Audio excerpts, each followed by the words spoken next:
Rosália Passinhas é atualmente a diretora da Escola de Dança e Artes Performativas Backstage, mas a chegada a este cargo conta com inúmeras conquistas na área da dança que hoje vão ser reveladas no Jogo de Palavras.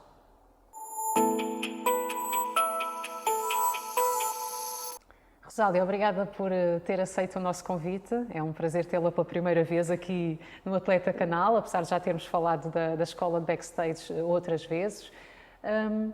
Rosália, eu acho que gostava de começar a nossa conversa exatamente pela dificuldade que é de manter algum rigor na área da dança, tendo apenas 5 anos. Que foi com essa idade que começou, não é? Já começamos aqui uma conversa que daria para várias entrevistas.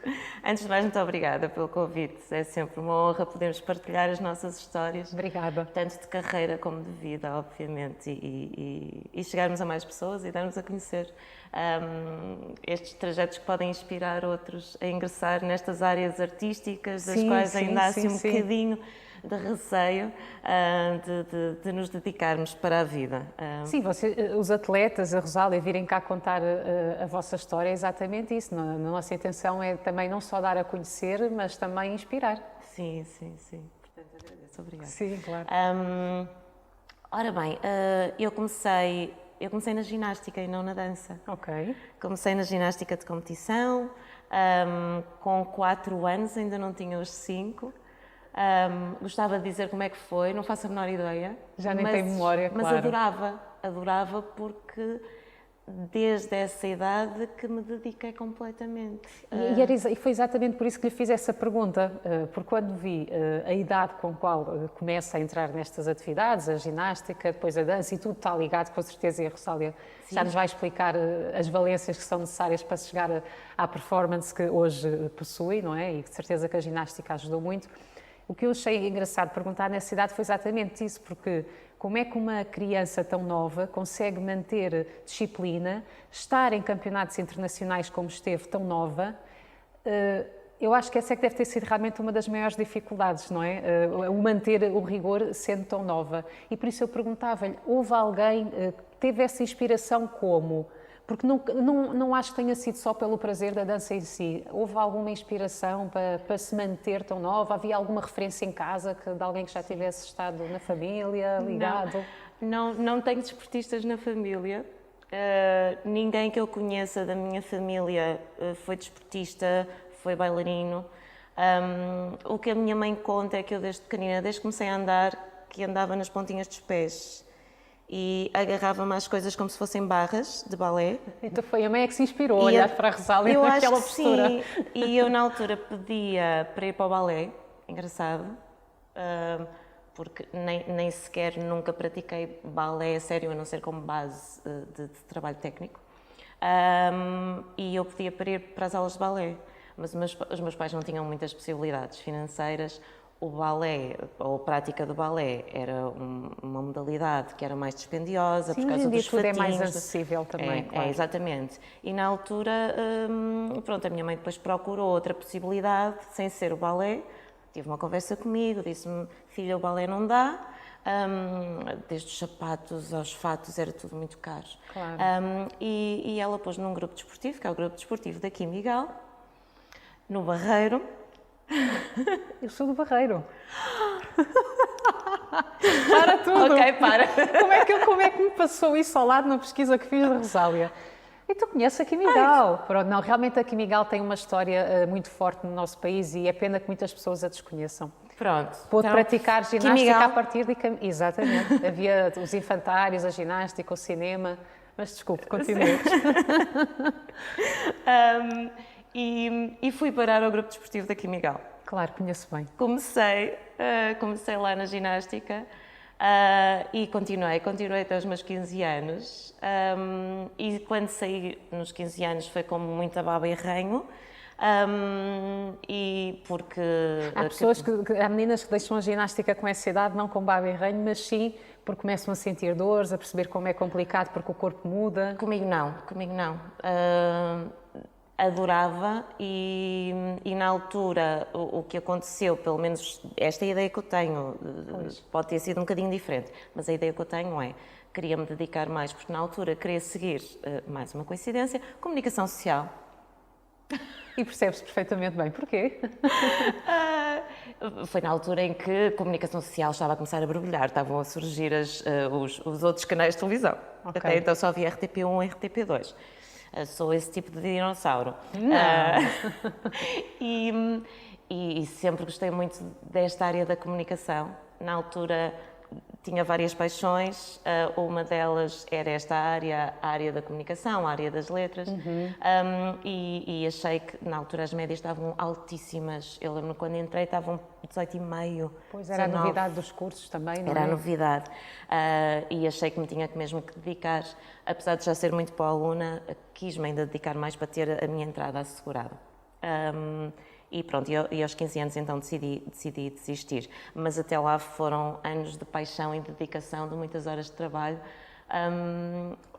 E não tenho sequer imagens negativas na minha cabeça acerca desta prática e desta dedicação, muito pelo contrário. Só ficaram momentos positivos e de perseverança e de persistência. E foi isso que eu retirei daqui, Miguel, portanto. Nunca mais falei com os meus treinadores, mas gostava de lhes agradecer. Claro, porque deixaram uma boa marca, não é? Porque deixaram aquilo os instrutores são também muito importantes, sem dúvida. Sim, e eu acho que o mais importante destas atividades é passarem-nos precisamente isso, traços de personalidade que depois nos permitem, durante a vida, utilizar essas valências para conseguirmos ir mais longe. O que se vive durante aulas, durante treinos, também importa nas memórias que depois trazemos, não é? Sem dúvida. Sim. Então vamos manter um bocadinho a conversa aqui neste tom, de escolhas. E falando em escolhas, a dança tem muitas vertentes, não é?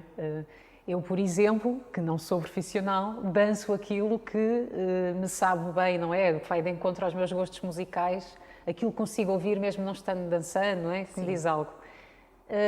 Num bailarino, como é que essas escolhas acontecem? Como é que aconteceu para a Rosália? Eu acho que tem muito a ver com a personalidade de cada um.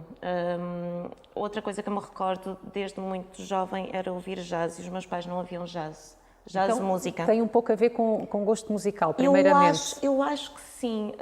E também com as referências. Eu lembro-me de, nessa altura, dar na televisão muitos musicais.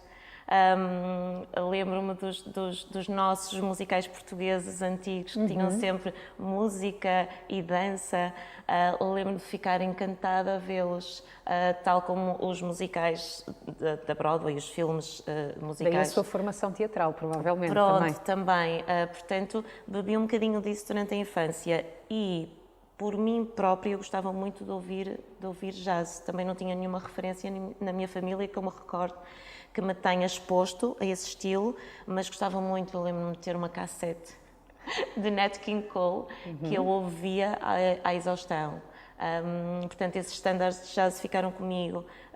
E depois, eu acho que há coisas do destino, quando eu saí da ginástica e finalmente consegui ter aulas de dança, porque eu mesmo, quando estava a praticar ginástica, sempre fiquei com esse bichinho, com essa paixão. Eu lembro de nós termos aulas de balé clássico para formação técnica na ginástica e lembro-me de adorar essas aulas. E sempre tive um bocadinho esse bichinho, apesar de eu ter praticado também ginástica artística quando era mais nova. Depois passámos para tumbling e trampolins. Mas gostava muito dessa área artística, da parte da coreografia. Eu lembro dos meus treinadores me pedirem para eu fazer pequenas coreografias quando estávamos a fazer trios, na acrobática. Sempre gostei muito dessa parte. Sim, coreografia é também comunicação, no fundo, não é?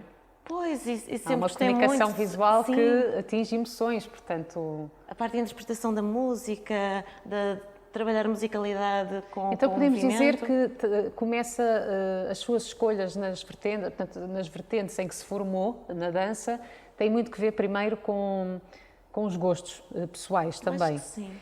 Mas, e por exemplo, para um bailarino profissional hoje em dia, ele tem mais trabalho tendo a especialidade em várias áreas ou ele tem mais trabalho sendo reconhecido por ser muito bom numa vertente só? Como é que isso funciona nos dias de hoje? Hoje em dia quer-se versatilidade acima de tudo, porque a maioria dos coreógrafos, antigamente havia aquele coreógrafo reconhecido na área da dança contemporânea, na área do ballet clássico, não é? Hoje em dia, a maioria dos próprios coreógrafos estão a trabalhar no meio, já têm várias valências e depois também querem, obviamente, bailarinos competentes em várias valências. Isso, efetivamente, para um coreógrafo, para um criador, dá toda uma panóplia de possibilidades que não temos quando estamos a falar só de uma área muito específica. E depois lá está, era o que estava a falar, a nível de comunicação, não é? Se nós queremos passar uma ideia, uma história, quantas mais possibilidades tivermos a nível interpretativo, a mais pessoas, se calhar um público mais lato, conseguimos chegar. Sim, sim. Porque cada um tem a sua personalidade e deixa-se tocar de diferentes formas. Portanto, se for uma peça que seja mais transversal a nível estilístico, não é? Se calhar conseguimos chegar a mais pessoas quando a estamos a apresentar a um público lato, num teatro. Claro. A minha curiosidade era de perceber o que é que depois, em termos práticos, hoje em dia acabava por ter mais... O que é que acaba... nem é bem ter mais valor, é... O que é que leva um bailarino, um coreógrafo profissional, enfim, a conseguir mais trabalhos, não é? Se é o ser reconhecido por uma especialidade só, ou então... mas pronto, fico a perceber que tem mesmo a ver então que a versatilidade é o ideal. Sim, hoje em dia, por exemplo, em qualquer conservatório, antigamente, se calhar quem estava num conservatório, quem estava numa companhia de ballet clássico, só trabalhava mesmo especificamente ballet clássico. Agora já tem sempre aulas de moderno, repertório de moderno, de dança contemporânea. Pois, só por aí já demonstra como realmente se quer que um bailarino consiga chegar a várias vertentes. Claro.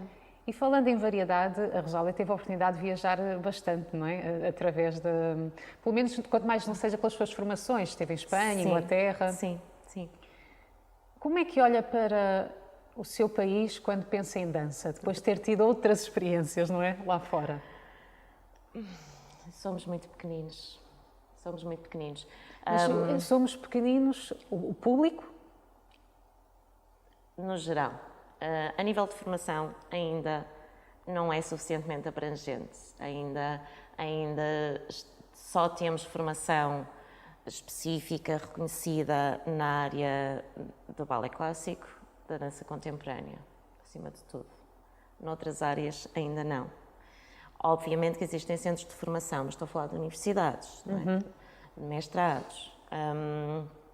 E depois, a nível do público, da sociedade, também não existe muita oferta, não é? Portanto, a partir do momento em que as pessoas não são confrontadas com a arte, com determinados estilos, não têm conhecimento dos mesmos, portanto, depois também não têm conhecimento do nível de qualidade esperado, de história da dança. Ou sequer têm provavelmente curiosidade de procurar, não é? Falando em público, por exemplo, quem assiste, quando não confrontado nos meios de comunicação que mais contacta, os mainstream, tem a ver com a televisão, quando não confrontado com uma pluralidade de informação, se calhar depois também acaba por não ter interesse, por exemplo, para ir assistir a bons espetáculos, nem chega a saber que eles existem, não é? Exatamente. Sim, e não, existem ainda aqui assim, muitos lapsos a nível de informação. Por exemplo, a minha área é mais a área da dança jazz. A maioria das pessoas que faz dança jazz, comigo, como meu aluno, na minha escola, chega às aulas de dança jazz quase nunca diretamente, ou seja, não chega lá à escola e diz: eu quero fazer dança jazz, é isto que eu quero fazer, é super bonito, quero aprender. Pronto. Não. Porquê? Porque a maioria das pessoas aqui em Portugal ainda não faz a menor ideia do que é a dança jazz. Então podemos dizer que essa, por exemplo, foi uma das maiores dificuldades com que se defrontou quando esteve com o projeto de divulgar o jazz por Braga e depois penso que também pelo Porto, não é? Sim. Foi. Falta de conhecimento, primeiro. Falta absoluta de conhecimento. Aliás, eu dei o primeiro workshop aqui assim em Braga. Na altura era muito nova, tinha 18 anos, salvo erro. E, Novinha. e, Mas também é uma boa idade para se ingressar assim em projetos Sim, novos. Uma pessoa é sim. destemida e perde um bocadinho a noção que nos acaba por dar coragem. Sim, exatamente, exatamente. E foi o que na altura aconteceu, porque eu nunca tinha feito nada como formadora, como coreógrafa, pronto, fazia aulas, fazia cursos, aproveitava ao máximo para dançar e quando cheguei a Braga, as únicas aulas que eu encontrei para adultos eram aulas de danças de salão e depois assim coisas Eu nem mais vou dizer físicas. coisas clássicas, era as coisas de sempre. Sim, na altura não havia aulas de dança para adultos sequer, mesmo que eu quisesse fazer, sei lá, uma aula de balé clássico, não havia sequer. Dança jazz, ninguém sabia o que era. E na altura eu fiz um trabalho para métodos de expressão, salvo erro, espero não estar a dizer disparates, para a universidade, portanto isto já no curso de comunicação social. Pois. E uma colega, era uma colega mais velha e que trabalhava na Câmara, salvo erro, de Barcelos, no município de Barcelos. Ela disse-me, esse estilo de dança é lindo, eu não conheço isso. Isso é fantástico. Pronto, isto já não me lembro depois o que é que aconteceu e, entretanto, de repente, quando me dei conta, já estava a dar um workshop de dança jazz no Instituto Português da Juventude, aqui em Braga. Sim, sim. E aquilo teve uma adesão fantástica, pelo que eu me lembro. E foi o meu primeiro grupinho de dança, surgiu aí. Então é daí que vem o bichinho para depois continuar a dar aulas, não é? Sim. Tem aqui algumas marcas, 2002, 2006, 2009, marcam inícios em diferentes locais, mas pronto, como professora, eu retirei estes anos como datas que marcam o início da sua atividade como professora. Okay. E eu olhei para estas datas e pensei, como é que uma artista, não é, que lida com emoção, criatividade, se vê num papel de professora e agora até num papel bastante burocrático, acredito eu, dentro da backstage. Sim, sim, sim. Essa parte eu detesto, confesso. Mas já olha para uma necessidade hoje em dia? Sim, completamente. Com o passar dos anos nós também vamos olhando para as coisas de forma diferente. Sim, sim, sim. Sim, quando abrimos a backstage tive que fazer o shift de ok, agora tens que apresentar o teu trabalho porque senão não vais a lado nenhum.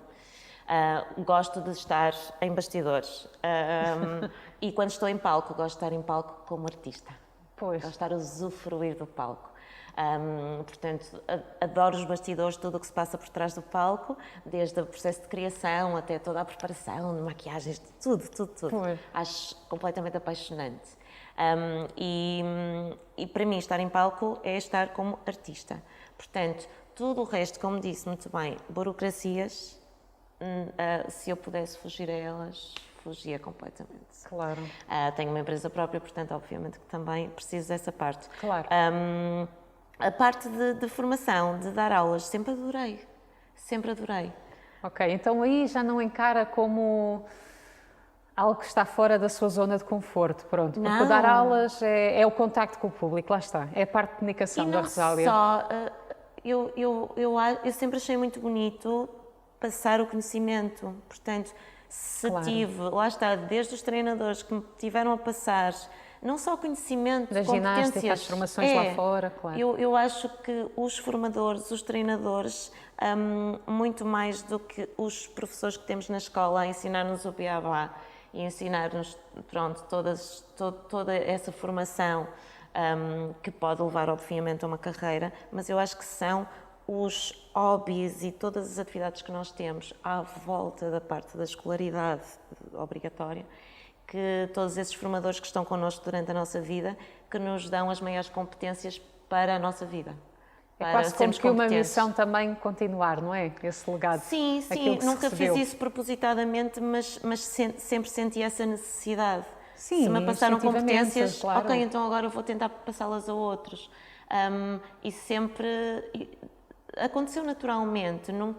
Eu acho que nunca tive receio de dar aulas. Há pessoas que ficam muito nervosas quando dão uma aula, quando dão um workshop. Eu não, quando tem de sempre se expor, me senti no fundo é a exposição, porque muitas pessoas têm muito conhecimento, mas não são confortáveis com a exposição, não é? Sim. E Bruno, provavelmente a sua vertente da comunicação social ajudou a quebrar essas barreiras. E também quando se está a lidar com música é diferente, não é? Porque a música tem um poder de nos acalmar e de nos acalmar ou não, não é? Também dá energia, mas uma energia tranquila e de nos levar para um local onde nós nos sentimos mais nós, não é? Sim, Onde sim, nos sentimos sim, mais sim. autênticos. Sim, é algo E, com o portanto, qual é uma eu me sinto primeira... confortável, portanto, nunca fiquei ansiosa, mesmo quando dei aulas em situações com muitas pessoas, com centenas de pessoas à minha frente, sempre senti essa segurança. E é engraçado, porque já falou muito na parte da comunicação, pareço uma pessoa muito extrovertida, mas não sou, nunca fui. Eu era uma criança super introvertida, muito tímida.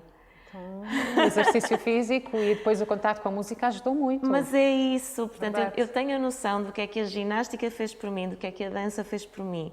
Por isso é que tento passar também isso tanto aos pais como às crianças, porque de certeza absoluta que eu seria um indivíduo completamente diferente, teria um trajeto de vida completamente diferente se não tivesse ido ali parar de paraquedas no grupo desportivo da Quimigal, se não tivesse tido este trajeto. Claro. Era muito insegura, era uma miúda muito insegura. Falando então dos benefícios da dança e daquilo que provocou, não é? Na sua personalidade também, e já que falávamos um pouquinho da parte professora e toda a burocracia, acho que era um bom momento para nos poder falar um pouquinho de qual o projeto da Backstage, não é? O que é a Backstage, porque para quem nos estiver a ouvir e não conhecer, acho que é uma boa oportunidade. Sim, sim, claro. A Backstage é uma escola de dança e artes performativas que surgiu precisamente da necessidade do que estávamos a falar há bocado, não é? As conversas são como cerejas, como dizem. Sim, sim, sim. Estávamos a falar da versatilidade. Quando eu lembro-me que fiquei completamente maravilhada a primeira vez que fui a Londres e fui à Pineapple Studios. E de repente fiquei com esta imagem na minha cabeça, tenho que contar isto.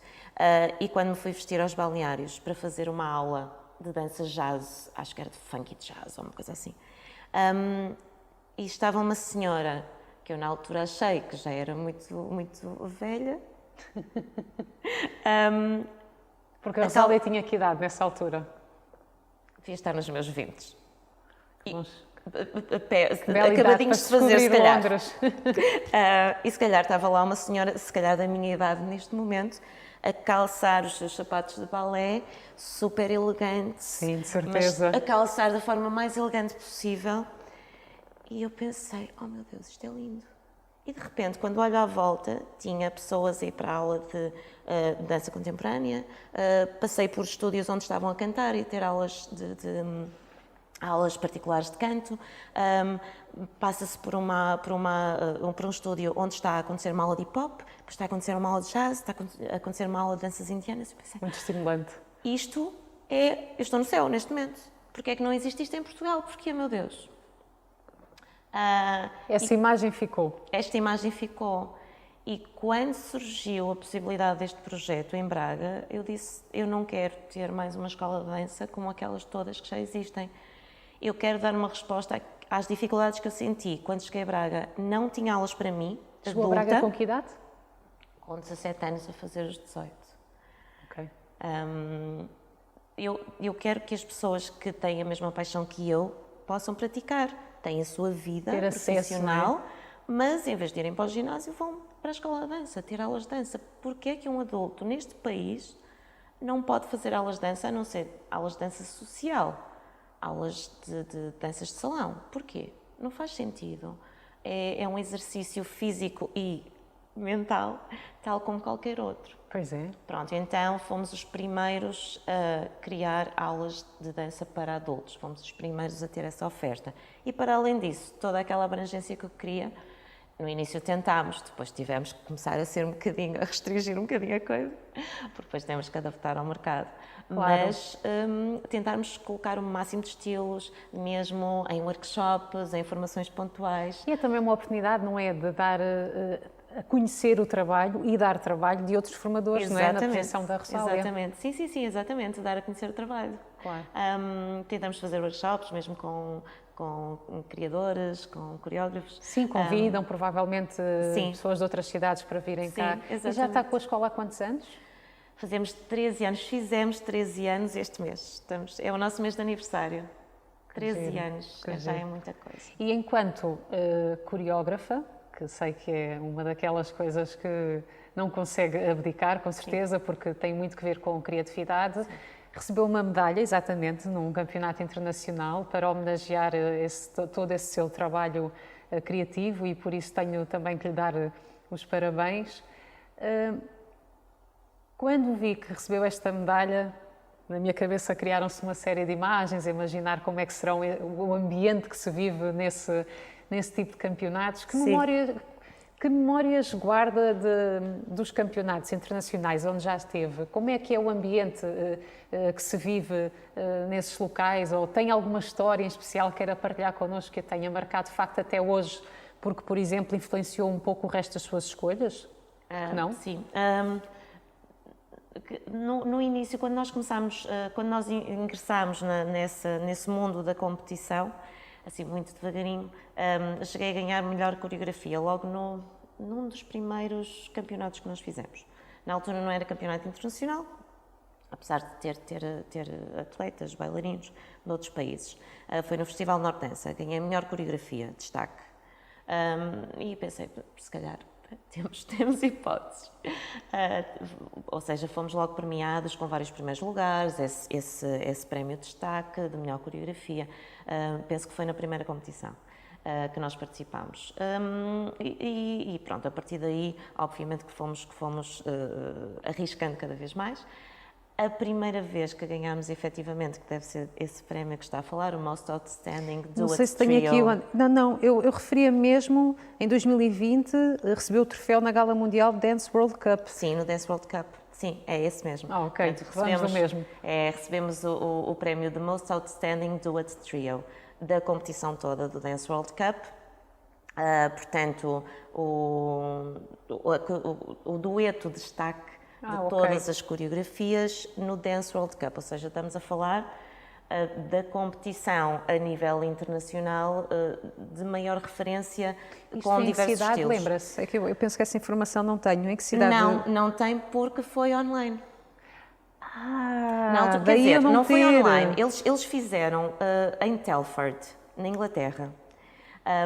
Portanto, estávamos a acabar de sair, houve um interregno de um ano, Dance World Cup não aconteceu tal como Sim, a maioria das competições, pronto. E nós tínhamos ficado qualificados para as finais, ou seja, em 2019 tivemos o Qualifier aqui em Portugal e ficámos qualificados para as finais. Em 2019 não aconteceram, portanto, em 2020 aconteceram em Telford, na Inglaterra. Ainda estavam muitas restrições a nível de fronteiras, muito medo de viajar. Na altura, sim, porque mesmo quando se quebram as restrições, os medos não terminaram. Exatamente. Portanto, eu lembro perfeitamente isso. de nós acharmos que eles eram loucos em decidir fazer fisicamente, pronto, a final.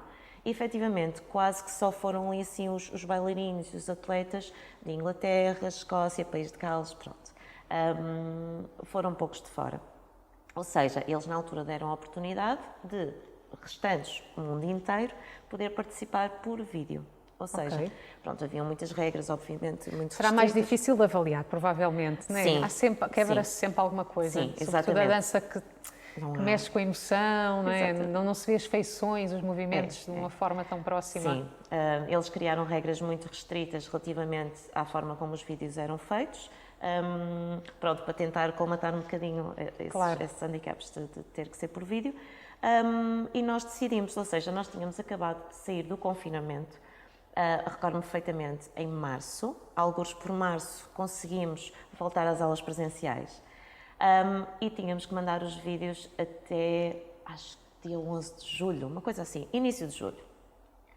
Ou seja, como devem imaginar, apesar de estarmos a trabalhar online, cada um estava a trabalhar numa salinha minúscula e à sua maneira. Portanto, memorizar coreografias, não é? Sim, isso estava mais ou menos, mas quer dizer, a nível físico ninguém se estava a sentir no seu top. Claro, até porque a cabeça não ajudava, não é? E de repente, quando nós dissemos, ok, vamos competir pessoal, vamos lá, houve muito medo, muito receio. Mas competimos com o espírito de vamos participar, não interessa, não vamos ganhar nada, quer dizer, isto é um campeonato mundial. Não estamos à espera de nada. Claro. Vamos mostrar as nossas coreografias, vamos lá. E correu tão bem. E correu tão bem. Não estávamos nada à espera de ter as qualificações que tivemos.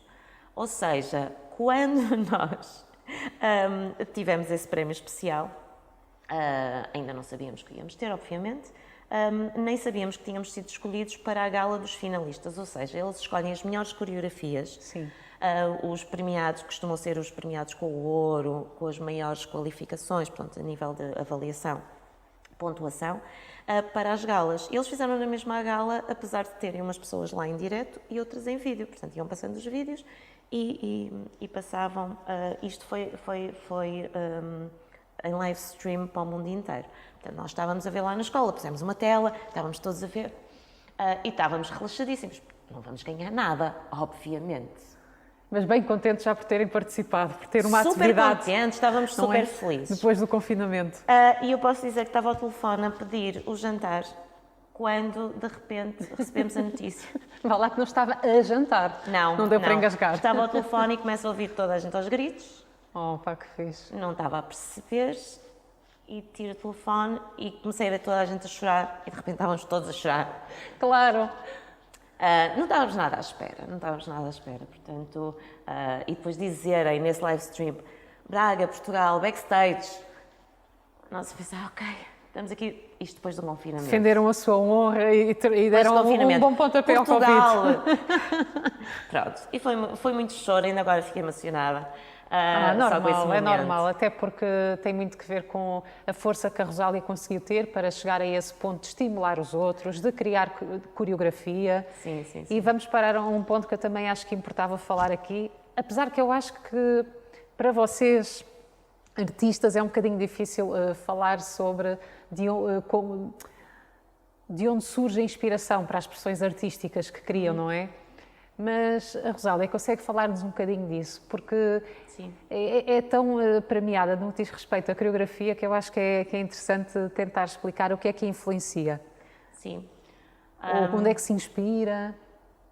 Eu sinto-me inspirada por diversas coisas, pelas coisas mais estapafúrdias, mas o meu processo criativo é um bocadinho diferente de algumas... Eu conheço colegas meus que são super metódicos. Eles fazem todo um processo de pesquisa, portanto, escolhem um tema, decidem falar sobre esse tema, fazem todo um processo de pesquisa.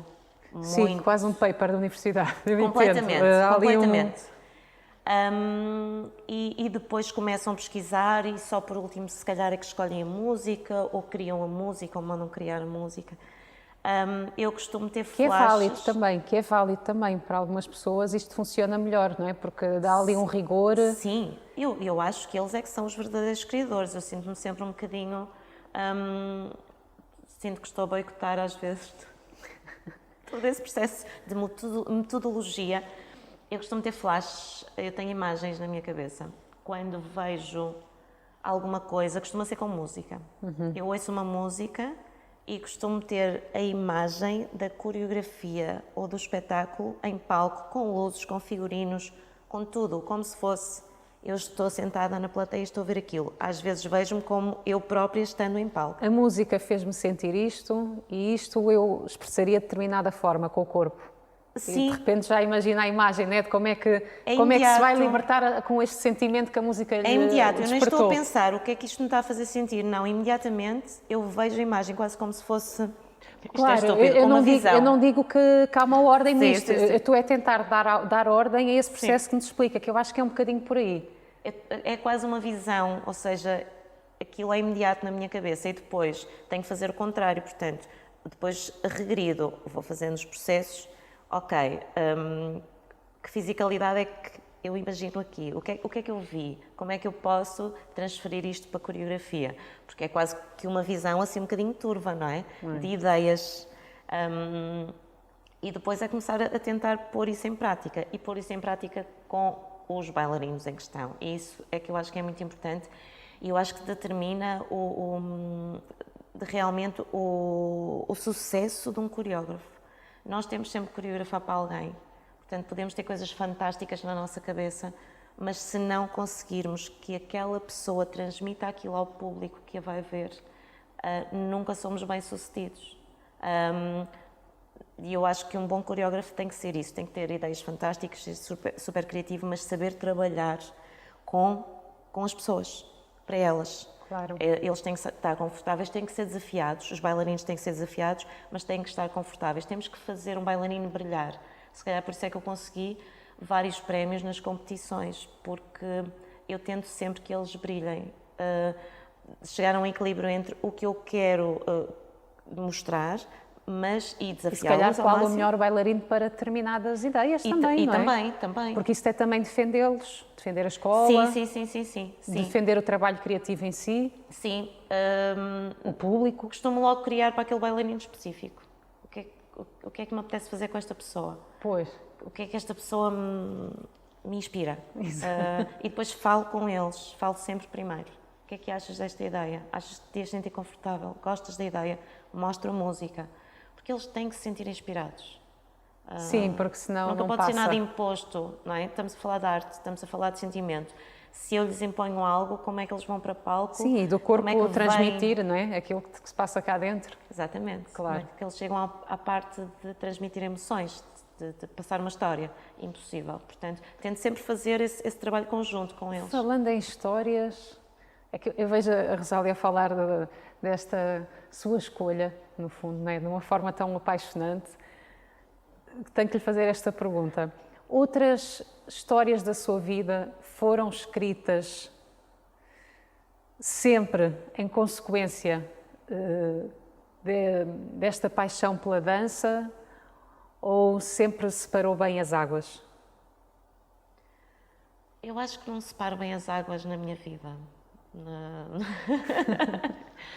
A maioria dos meus amigos já foram meus alunos ou já foram bailarinos com os quais eu trabalhei. O meu companheiro desenvolveu o projeto Backstage comigo. Quando eu vou de férias, faço questão de saber se há algum sítio onde eu possa fazer os meus alongamentos matinais e os meus treinos. Tentamos sempre ver espetáculos no sítio para onde vamos, se vamos para fora de Braga ou mesmo em Braga. Quer dizer, eu costumo dizer que a dança o movimento me está no sangue, porque eu acho que não podemos separar a pessoa do artista. Quando se é artista, é o que nós somos. É diferente de outras áreas profissionais, de facto? Eu acho que sim. Sim, mexe mais com emoções, não é? E eu acho que nós, se calhar, posso estar a dizer disparates, mas às vezes sinto que nós, ao contrário do que as pessoas pensam, que temos uma vida muito complicada, que temos de nos dedicar muito, que lá está, que a nossa vida é o nosso trabalho, eu acho que conseguimos ser pessoas mais felizes, porque conseguimos ser mais grounded. Na luta económica, financeira, não é? Sim, exatamente. Mas, por outro lado, depois somos pessoas mais equilibradas, no sentido que realmente isto é o que eu sou. O que eu faço é o que eu sou. Trabalha-se a autenticidade? Sim, eu acho que sim, porque eu às vezes ouço pessoas falar dos empregos delas. Ok, a partir das 5, ainda bem, já acabou. Agora finalmente vou relaxar. Então é aquela coisa quase de imposição, toda a minha vida eu estou a trabalhar em algo que é um trabalho, ou um emprego, como se costuma dizer.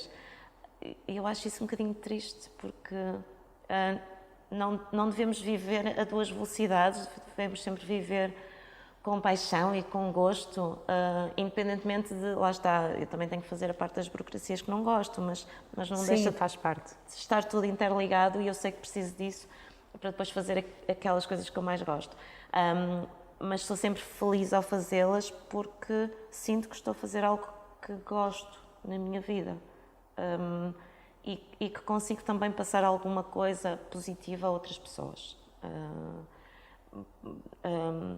Já não lembro qual é que tinha sido a pergunta, mas... Não, respondeu. Isto é que é bom. Uma conversa assim, em que a convidada até se esquece da pergunta, porque só lhe apetece falar connosco e com o canal, é muito bom. Quer dizer que vamos nos encontrar brevemente, mas para já despeço-me. Agradeço muito mesmo esta conversa. Obrigada. A Rosália é, sem dúvida, uma pessoa muito inspiradora. Obrigada. Gravar isto logo de manhã é muito bom. Que bom, obrigada. Para agradecer a sua visita, nós temos um patrocinador para este programa, que é a Ambitions, é uma marca de calçado, também ela aqui da cidade, de Guimarães. Em cada programa gostamos sempre de oferecer um par de sapatos a cada convidado. Uau! Posso ver? Pode, claro. Nós depois ainda vamos acertar o tamanho e o modelo, de acordo com o seu gosto. Eu já espreitei a marca, tem coisas giríssimas. Já foi ver? Sim, tem coisas giríssimas. Vi a nova coleção deles para o Portugal Fashion. Sim. E lindíssima, portanto, fico contente também de ter a oportunidade de conhecer. E de ser tão próxima, e depois vamos arranjar, vamos com certeza... Eles têm modelos giríssimos. Dar o par certo para si. Sim, obrigada.